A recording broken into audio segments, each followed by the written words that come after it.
It is so nice to be here today and being able to present to you this wonderful project that we have been working on for the last 2 years.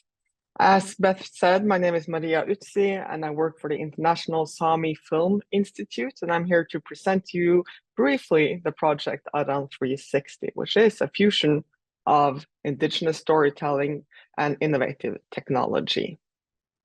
Let's see if this works. Look at that, wonderful. First, briefly about the International Sami Film Institute. For those of you who don't know us from before, the International Sami Film Institute is dedicated to providing the Sami people with skills and economic opportunities in developing, producing, and distributing Sami films in the Sami languages. The Sami is the indigenous people of Norway, Sweden, Finland, and the northwestern part of Russia. So our nation spans 4 national states.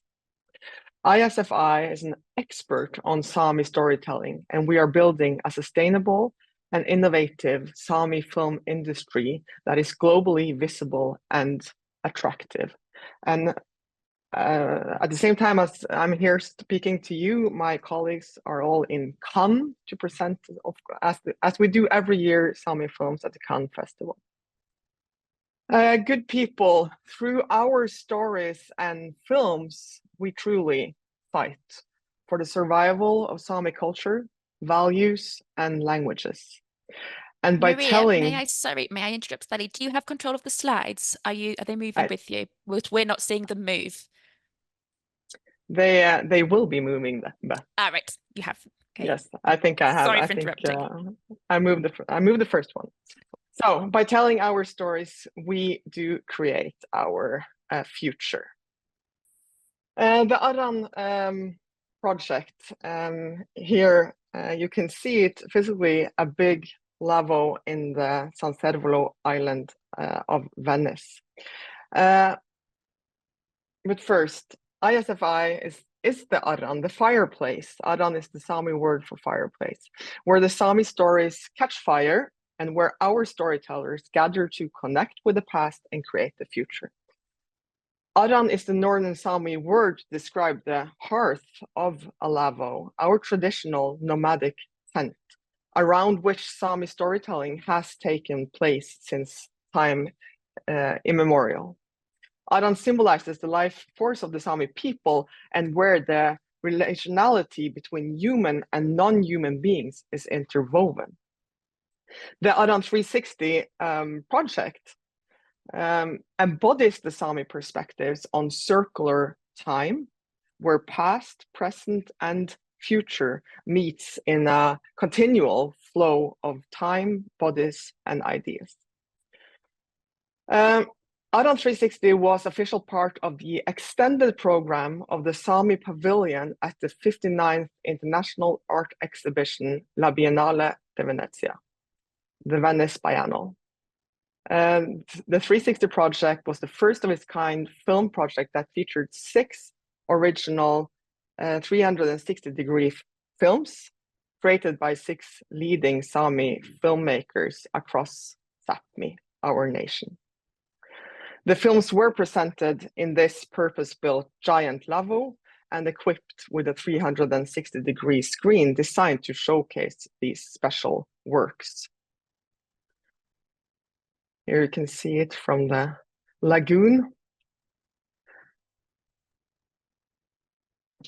Entering the lavvo, you were surrounded by the ambience of Sami soulscapes, and through our stories, you could experience Sami lands and worldviews.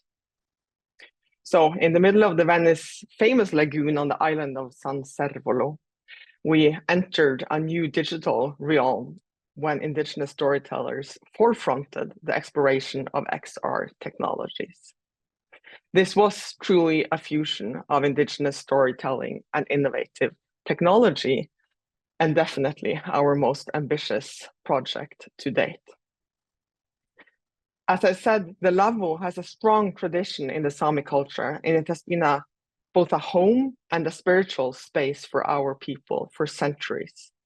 The Lavo was our shelter in the harsh Arctic winters, and we constructed it to endure strong winds, even though the Venetian government was very skeptical to our ability to build a structure that could cope with the Venetian winds.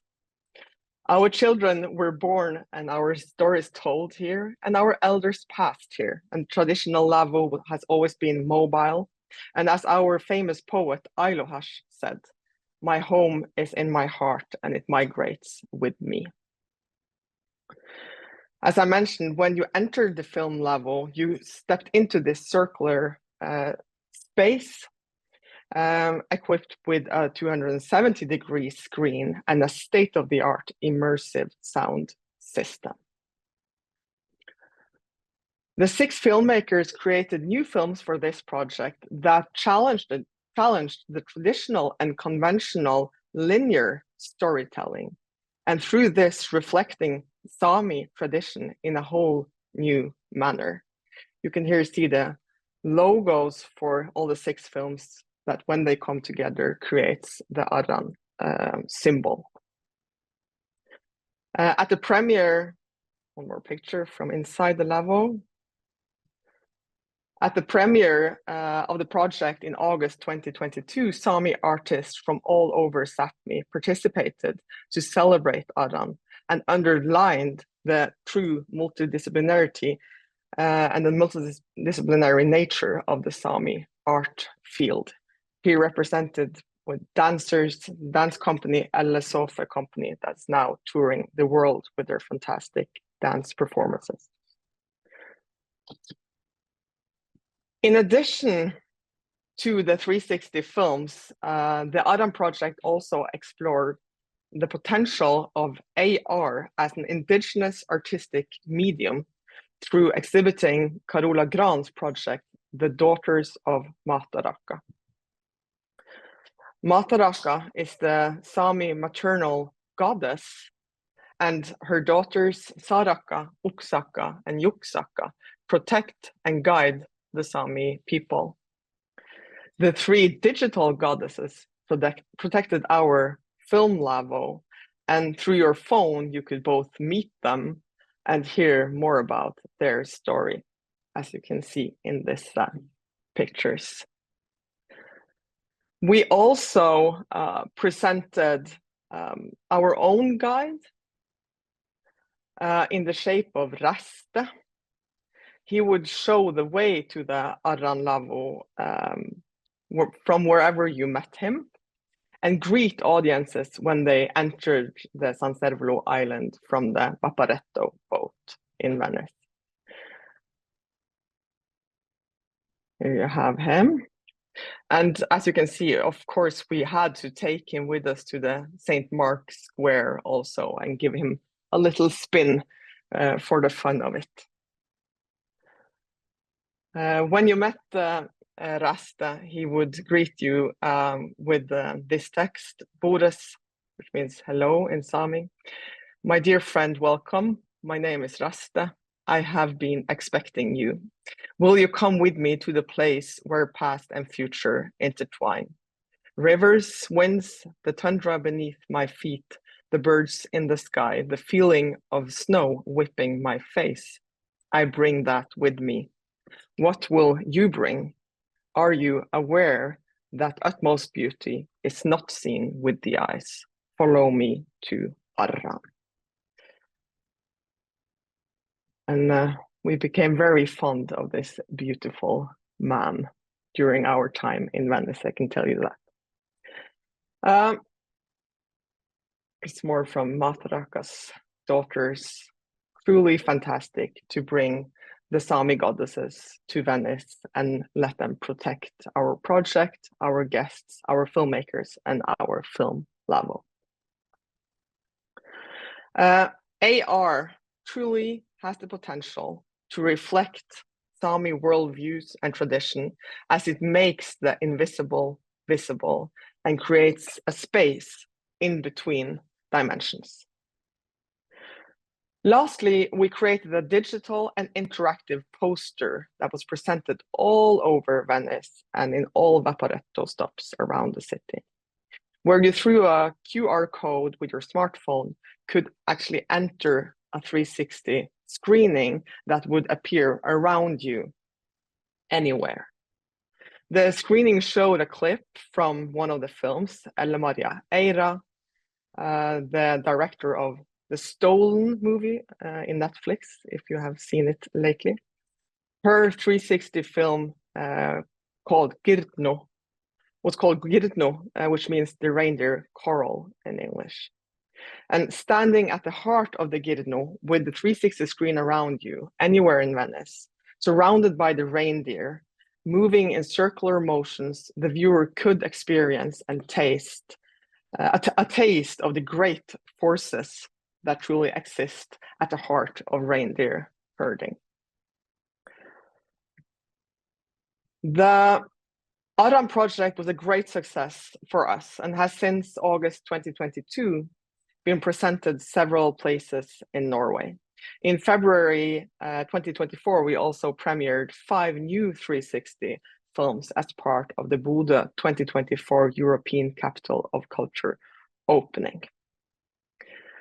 For the coming years, strengthening indigenous digital sovereignty will be our main objective as we in 2024 starts off the project Indigenous XR Lab, a broad international project that aims to explore and develop XR knowledge, content, and networks all around the indigenous world.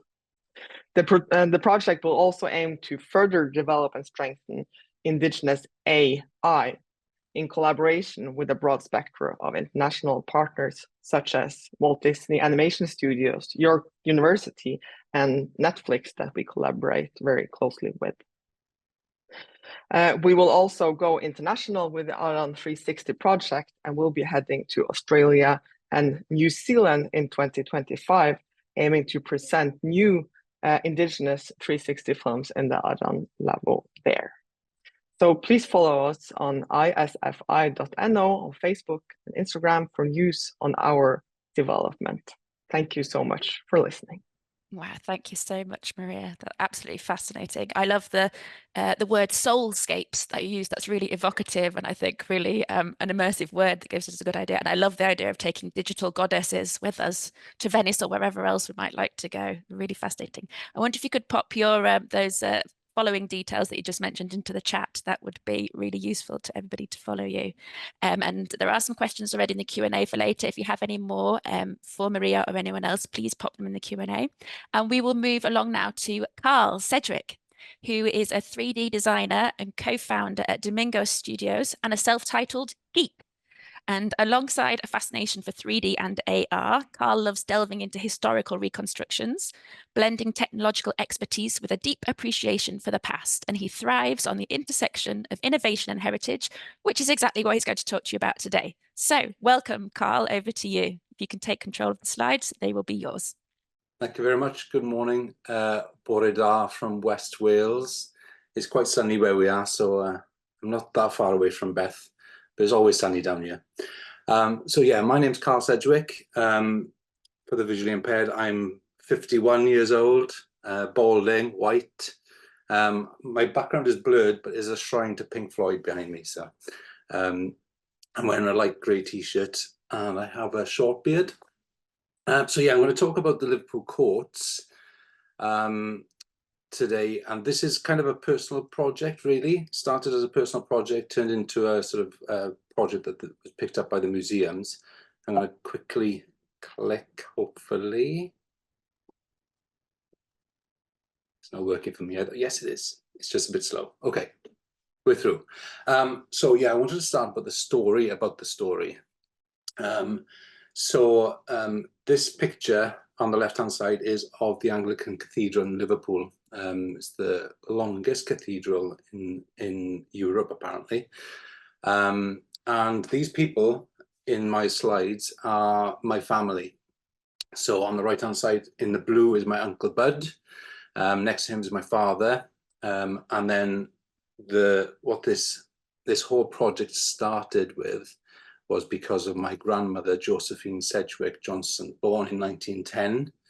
And she was brought up in one of these courthouses. And I was on the top of that tower on the left-hand side about 3 or 4 years ago with my Uncle Buddy. And he was telling me all about where he did his apprenticeship, because there's a fantastic view from there. If you ever go to Liverpool, if you've been to Liverpool, go up there. It's well worth the €5 to walk up the top and see the views from up there. But he was talking to me about my grandmother, and I'd never met my grandmother. I was 1 year old when she passed away, and talking about how she was part of what they called the Barefoot Society. So she didn't have a pair of shoes until she was 14 years old, and these courthouses were basically poor house, slum houses as they were called.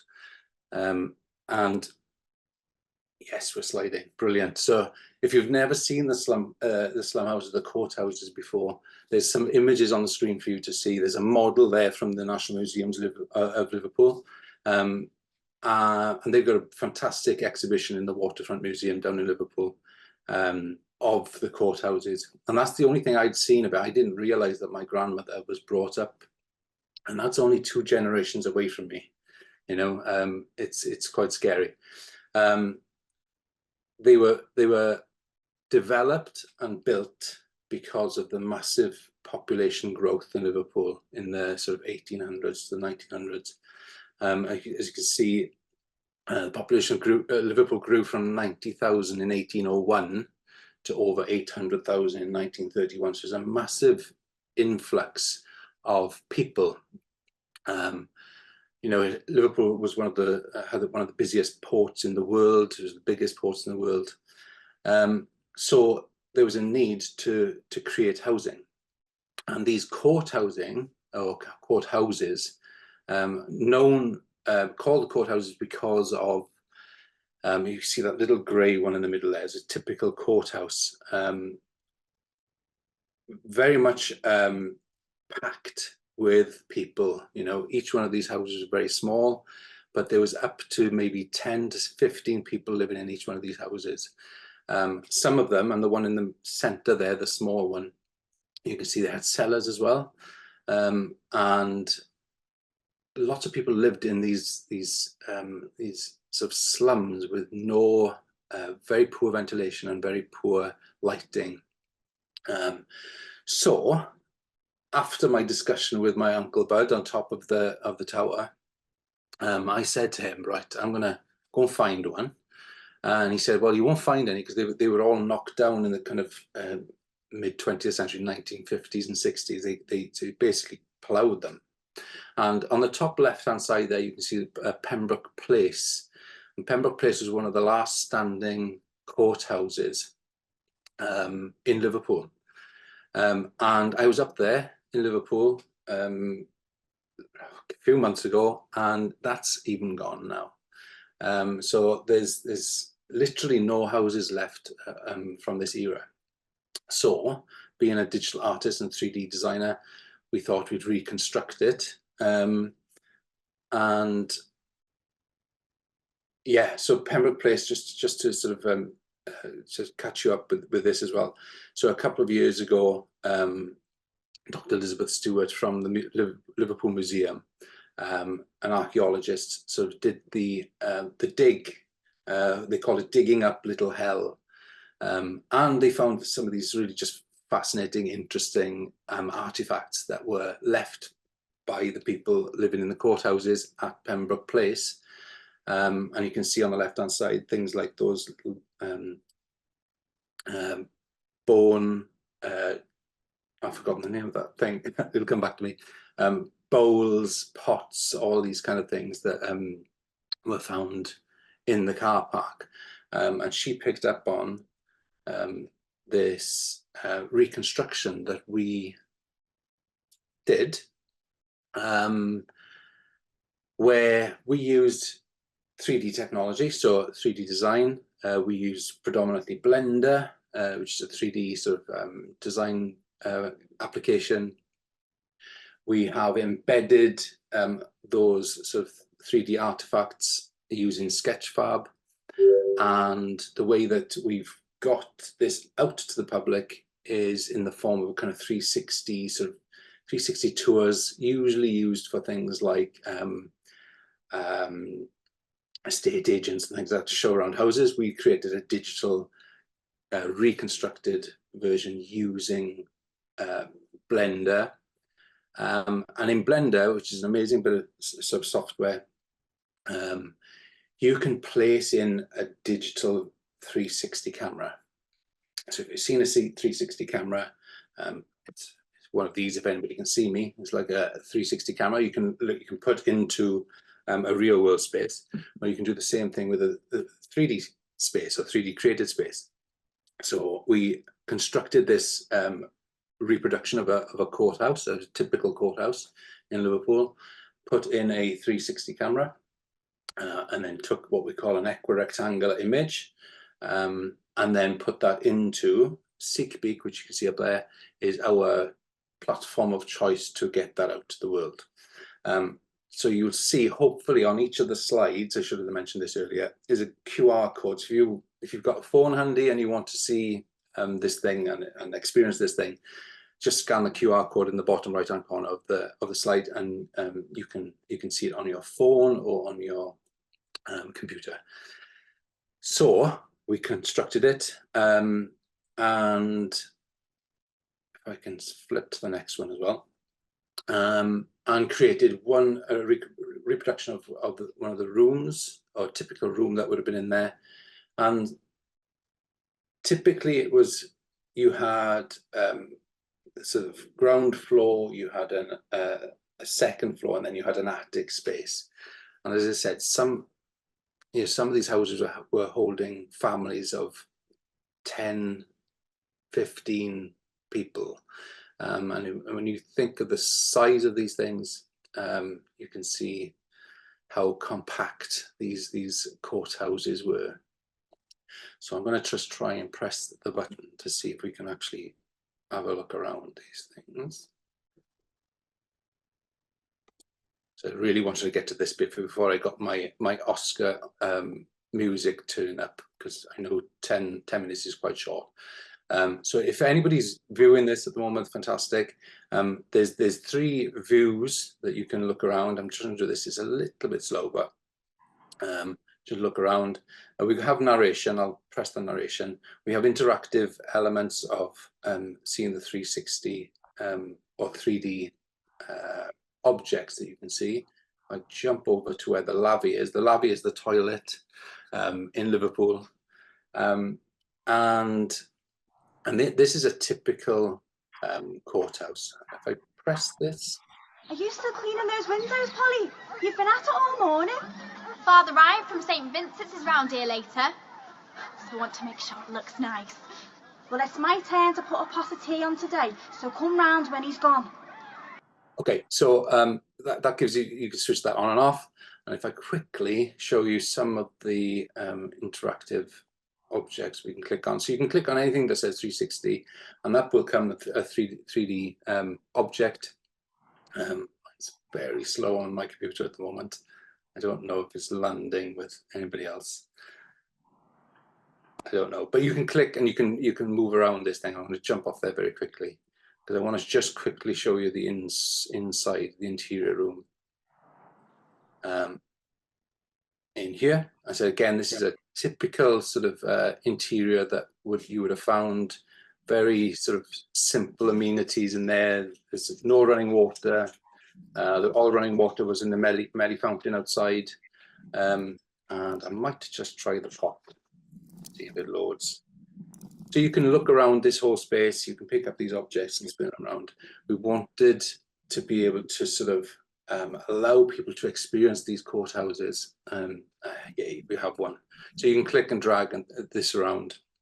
And these were some of the objects that were found in the archaeological dig in the digging up Little Hell, and we reconstructed them, and the dominoes on the table as well, to for people to experience. And this was again then shared with the Museum of Liverpool, and and yeah, we've had huge sort of positive feedback on this.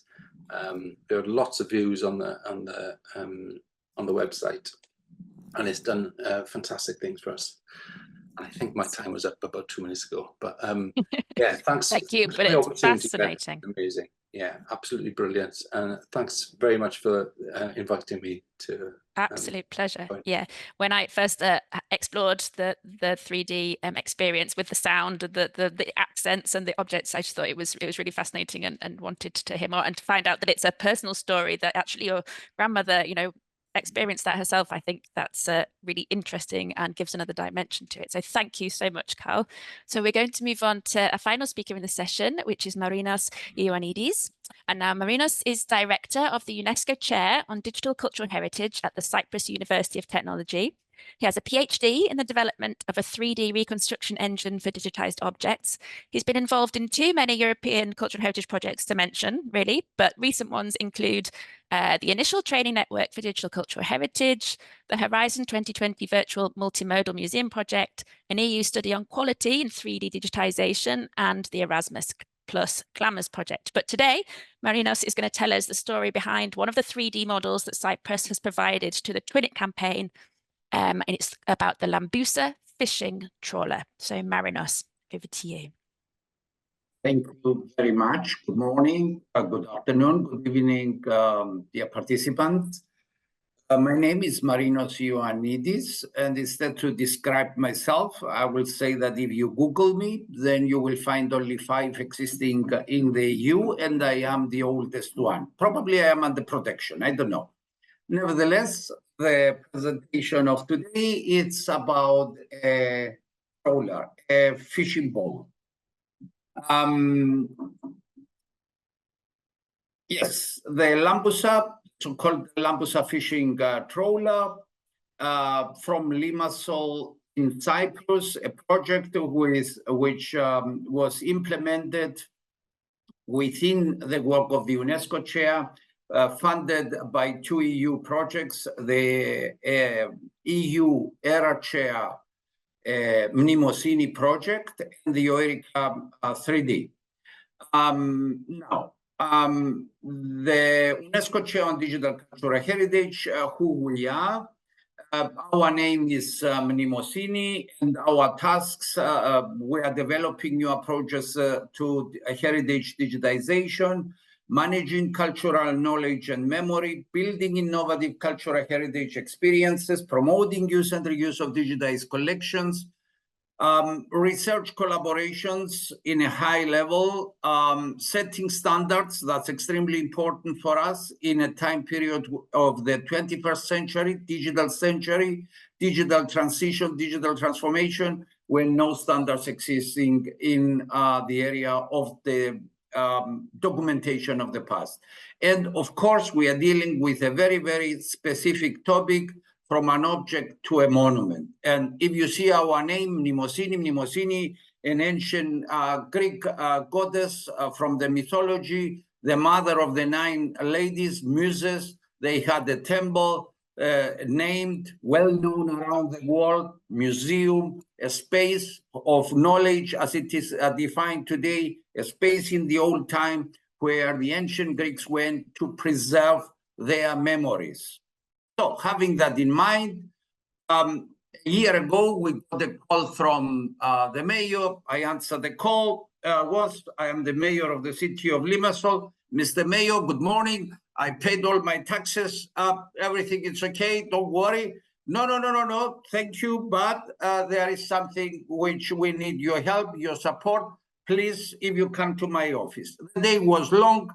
And at the end, we landed not so far away from here, 1 kilometer away, in a space to see, to observe, to monitor, an object like the one that you see there. The person on the left-hand side from me, I am on the right-hand side, is the mayor, and with the blue shirt is a colleague of mine at the university, and then the naval engineer at the end, the left-hand side of the municipality.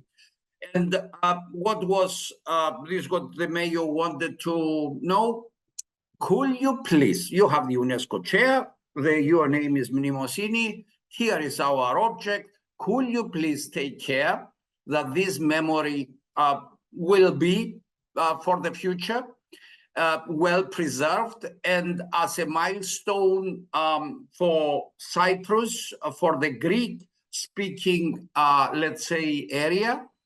Say, Mr. Mayor, we are not a naval engineering office. We are a university. We are the technological university existing since 20 years on this island. But, you know, that's something unusual for us. So we are handling sites, monuments, museum objects, but not boats. Said, oh, well, you know, you are now here in the city of Limassol, a lot of boats.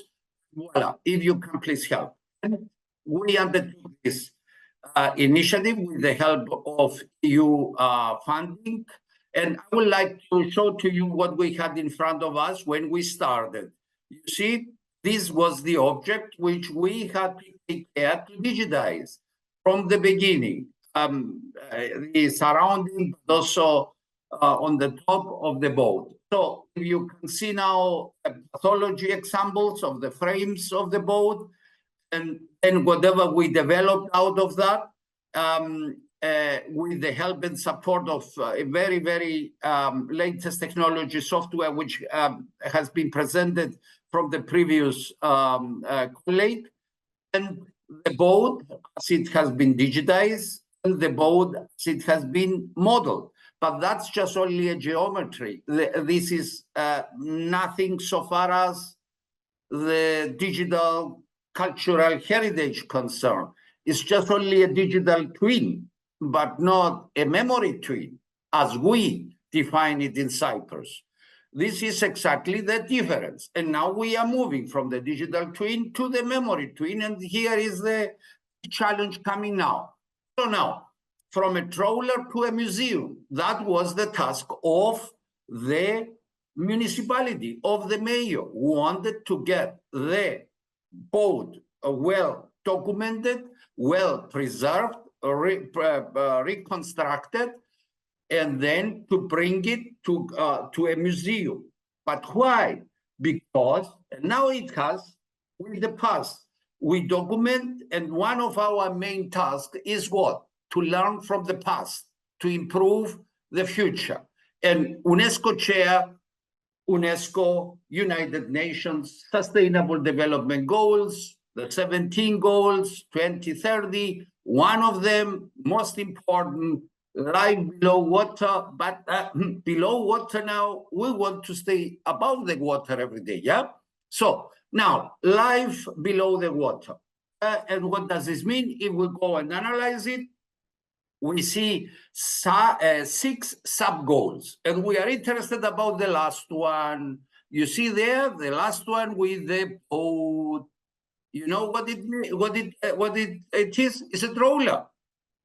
Stop subventions, stop trawling, stop overfishing. So, and that's also a special directive from the European Union. So now, Lambusa is the last traditional fishing boat within the entire Greek-speaking area, Cyprus and Greece. Period, it's a new one, it's not an ancient, very modern. 1955 to 2000 was the boat in service. The type is Liberty. It is no longer built neither in Cyprus or in Greece. Activity, the boat was active until 2004, until the Department of Fisheries of the Cyprus government handed it over to the municipality of Limassol. Limassol is at the sea, yeah, and is the capital of culture in the island. So, and there is one regulation, there is one directive, as we say in the EU, the European Maritime and Fisheries Fund. Destroy the boats which are taking care of the overfishing, let's say in this way. But destroying that, now But you know what it was years ago here in the EU? They funded to build them, to produce them. So you see, it has to do with the memory, it has to do with lesson learned from the past, pay attention, yeah, take care, do the job even better, and now it comes. It is a representative example of the Greek shipbuilding tradition and a unique piece and a living reminder of the history of Cypriot and Greek fishing, colleagues, ladies and gentlemen. Size is 25 meters and the capacity 48 tons. So, and our duty was not just only to generate or to build the digital twin. We say, if we do, we are also a research, we are also a UNESCO chair, we are an academic institution, we need to do something out of that, not just only geometrical representations. So we took care to find all those who had to use at the end of the day all of our data. And our approach was in a holistic way. So digitize, bring all the knowledge together in such a way so that the multidisciplinary community can benefit out of that. Not just the school, the students, not only the tourists, but even the engineers, even those who are going to be in the future active in the one or in the other way in this area. So creating now one of our, let's say, knowledge-based documents out of the digital twin was one of the biggest challenges was what? The drawings, naval engineering drawings. This is the language, ladies and gentlemen, which one naval engineer, a specialist, an expert can understand, having in front of him this document or here. And that's the beauty of the digital documentation of the past. So by saying this, then we exploded, of course, we splitted that, we reconstructed that, we reproduced that, 3D printing, and in such a way so that we created Legos, puzzles, educational lessons, and so on. And last week, on the 14th of May, it was a special event in Brussels, the so-called Twin IT, during a summit of the ministers of cultures of the member states of the European Union. Here, our minister, the Deputy Minister of Culture, handed over the Lambusa to Europeana to be well preserved. So we opened the door of Lambusa to the entire continent to entire globus via Europeana. And of course, we created the ebook of Lambusa, the e-Lambusa platform. And there is the entire story in an interactive ebook. You can even use that. The platform is still under development, yeah? From two of our students here at the university, informatics students. And today you will see something, tomorrow it will be changed there and so on. It's coming to an end also. So Lambusa, a trawler with tradition. Here is the QR code for the elambusa.eu platform. If you scan it, you will be automatically landing on the platform. There is where you will find all the information and the high detail 3D documents, which it takes some time with the bandwidth, depending where you are and what the kind of devices you are using. Ladies and gentlemen, dear Beth, thank you very much for the opportunity given to us to present to you our results in the case of a boat, which we managed to bring in here to you within the last 1 year. The QR code is a link to our website where you will find all the information. Thank you very, very much. So much. That's absolutely fascinating, Marinos. And I love, excuse me, I love the idea of this difference between a digital twin and a memory twin.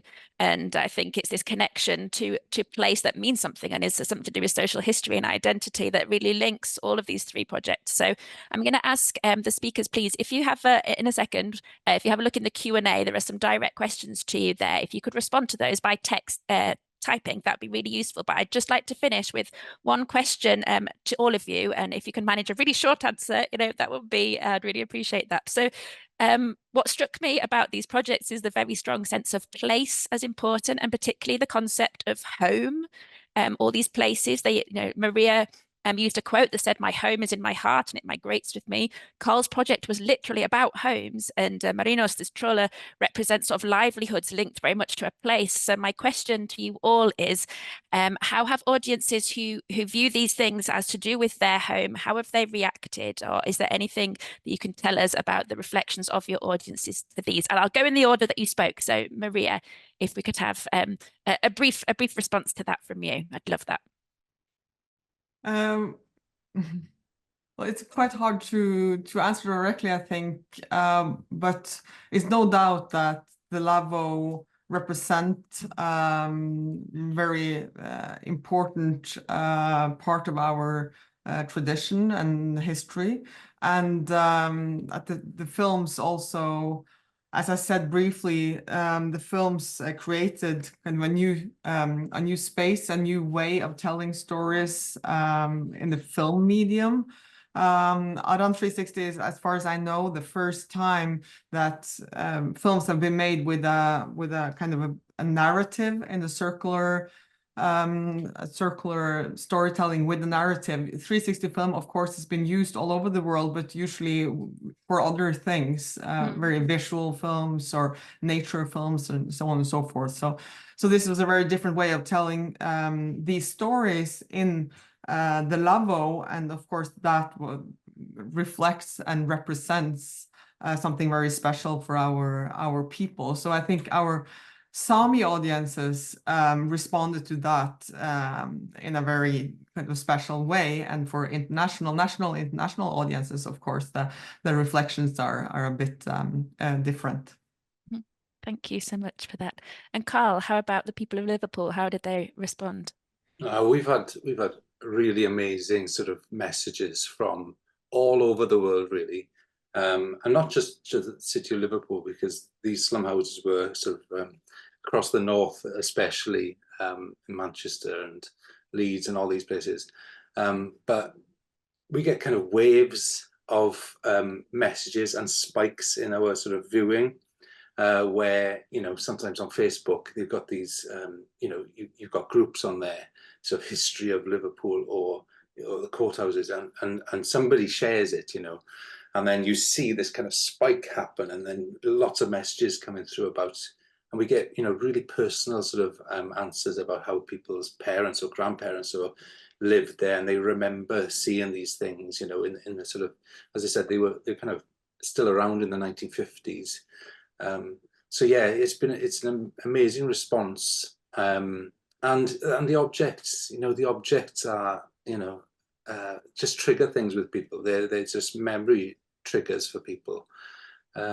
So yeah, whenever it's kind of nostalgic and it's personal, and our sort of history thing there is still just about manageable. We've still got enough people around who actually remember living. Some of them living in those places. So. Yeah, it's been really brilliant for me, my whole family, and for them. And my uncle Bed unfortunately died last year, but my father's always talking about Liverpool, and he was brought up in Toxteth in Liverpool, which is quite a hard place. And whenever we go up there, it's kind of, we do a story trip, to all these places, and yeah, it's really important to people. Wonderful. And we triggered a little bit of that. So.